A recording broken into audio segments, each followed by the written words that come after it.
6 பாலுக்கு 10 ரன்னுங்க. ஓப்பனிங் ஆடுறவர் நல்லா ஆடிட்டு வந்து உள்ளே தான் இருக்கிறாரு வினோத். அந்த ஓவர் போட ராக்கி காட்டு சொல்லிருக்காங்க. ஃபர்ஸ்ட் பால் நல்ல பவுலிங். இங்கே கேட்சாக மாறுத பக்கம் கேட்ச் வர முடியலைங்க. இங்கே சிங்கிள் ரன்னாக மாறுது.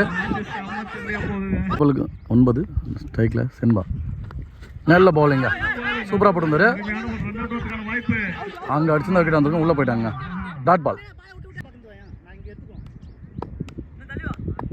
தேர்ட் பால் நல்ல பவுலிங்க. டாட் பாலு ஸ்ட்ரைக் மாற்றுறாங்க. அந்த ரன் அவுட்டோட 3 பாலுக்கு 9 அடிக்கணுங்க. நல்ல பவுலிங்க ராக்கி.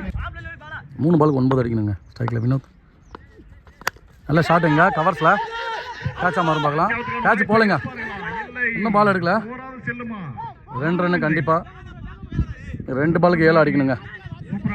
நல்ல பேட்டிங்குங்க. லாஸ்ட் 2 பால் 7 ரன் அடிக்கணும். இல்லை ஷாட்டுங்க. மறுபடியும் 2 தான் மாற்றுவாங்க. 2 ரன் மாற்றிடுவாங்க கண்டிப்பாக. 2 ரன்னுங்க. இன்னும் 1 பாலுக்கு 5 ரன் அடிக்கணும். வினோத் சிங்கிள் மண் ஆடிட்டு இருக்காரு. ஆனால் மேட்ச்சு கொஞ்சம் சென்டரில் கோட்டை விட்டுட்டாங்க.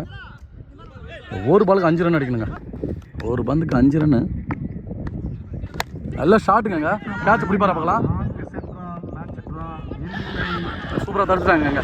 மேட்ச் வின் பண்ணுவாங்க. இதோட காட்டுச்சொல்லூர் மேட்ச் வின் பண்ணுறாங்க.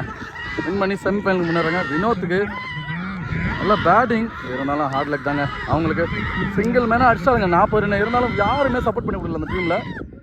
நல்ல மேட்சுங்க. காட்டுச்சொல்லூர் வினோத் அண்ணனுக்கு வாழ்த்துக்கள். சேனல் சார்பாக 2 டீமும் வாழ்த்துக்கள்.